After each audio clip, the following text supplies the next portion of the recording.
Traders, आपके सामने gold का 30 मिनट का टाइम फ्रेम मैंने ओपन किया हुआ है और यहाँ पर मैंने 50 का मूविंग एवरेज और RSI इंडिकेटर लगाया हुआ है। ये रेड लाइन 50 का मूविंग एवरेज है और गोल्ड मार्केट की ये 30 मिनट्स की सारी कैंडल्स 50 के मूविंग एवरेज के ऊपर ट्रेड कर रही हैं। तो 50 के मूविंग एवरेज ने हमें बाय का सिग्नल दिया है कि ट्रेंड बुलिश है, गोल्ड को हर डिप से बाय करें। यहाँ पर नीचे अगर RSI को देखें तो RSI की वैल्यू आ रही है 55.97।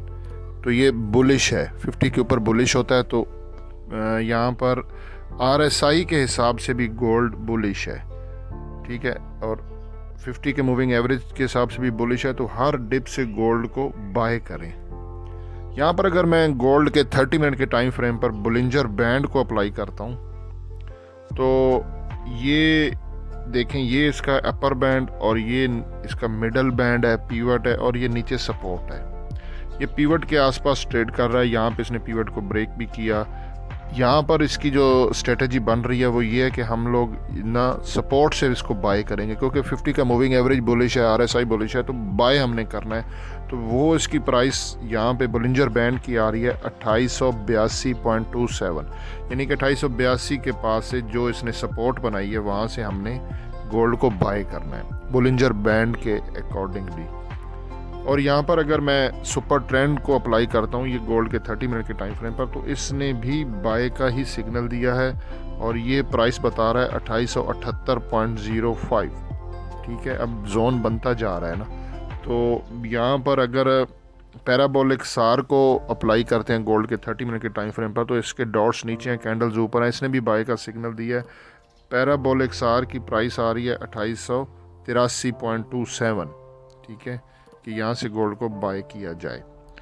अगर ATR अप्लाई करता हूँ मैं, average true range trailing stop loss, तो इसने भी बाय का सिग्नल दिया। ये देखें, ये कैंडल्स हैं, लाइन नीचे है, ATR में ने भी बाय का सिग्नल दिया और ATR की प्राइस आ रही है 2876.80। 2876.80 ATR अच्छा इंडिकेटर है और इसकी प्राइस को हमने ध्यान देना है। 2876 ये दे रहा है। ये कल गोल्ड मार्केट, ये सारी डेली की कैंडल्स हैं। गोल्ड मार्केट कल का हाई है 2895.08 और लो है 2854।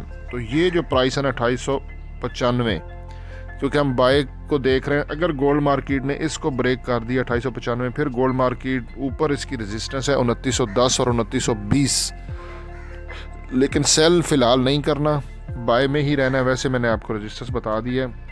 अगर ये ब्रेक हो जाता है ना 2895.08, तो बहुत ज़्यादा चांसेस हैं फिर ये ऊपर निकल जाएगा। यहाँ पर आज 4 मार्च को गोल्ड मार्केट ओपन हुई थी 2892.78 पे। इसने थोड़ा सा ऊपर हाई लगाया 2893.60 और लो 2881.73, यानी कि ऑलमोस्ट $10-11 ये नीचे आया। देखें ना 2892। तो जो इसकी रिकवरी रिट्रेसमेंट बनती थी ना, कल देखें ग्रीन कैंडल क्लोज हुई तो उसने अब रिट्रेसमेंट करनी थी, इंडिकेटर सेट करने के लिए। गोल्ड डाउन आ चुका है 2881.73 पे और यहाँ पर हमारे इंडिकेटर इस प्राइस के पास इसको बाय भी बता रहे थे। तो फिलहाल इसको स्मार्ट मनी कॉन्सेप्ट में चेक कर लेते हैं। गोल्ड 30 मिनट के टाइम फ्रेम पे यहाँ पे स्मार्ट मनी कॉन्सेप्ट में ये ऊपर एक बाय का जोन है। तो यहाँ पर एक ये वाली कैंडल आप देखें, ये रेड के बाद बीच में डॉजी कैंडल और ग्रीन कैंडल, इस एरिया को इसको कहते हैं मॉर्निंग स्टार। तो इसका ये जो लो आ रहा है ये हमारे बाय के जोन का भी लो है और ये आ रहा है 2876.88 और यहीं पर हमारा ATR की भी प्राइस आ रही थी 2876। तो 2876 जो है ना वो हमारा टर्निंग पॉइंट है। जब तक गोल्ड मार्केट 2876 के ऊपर रहेगी तो गोल्ड अपना हायर हाई बनाएगी। अगर गोल्ड ने 2876 को नीचे ब्रेक कर दिया तो फिर ट्रेंड रिवर्सल हो जाएगा, फिर गोल्ड के डाउन जाने के चांसेस हैं। तो 2876 के ऊपर अगर हम 50 पिप्स का SL लगाते हैं तो ये आ रहा है 2881 और ये बुलिंजर बैंड का भी लोअर बैंड है, उसकी भी सपोर्ट है। तो 2881 से अगर हम बाय करते हैं गोल्ड को और इसका SL वही 2876 आ जाएगा 50 पिप्स और TP इसका आएगा 2891 100 पिप्स, यानी कि 1:2 की रेशो के साथ। बाकी वीडियो को लाइक कर दें और कमेंट कर दें। दुआओं में ज़रूर याद रखिएगा। सनवान को अल्लाह हाफिज़।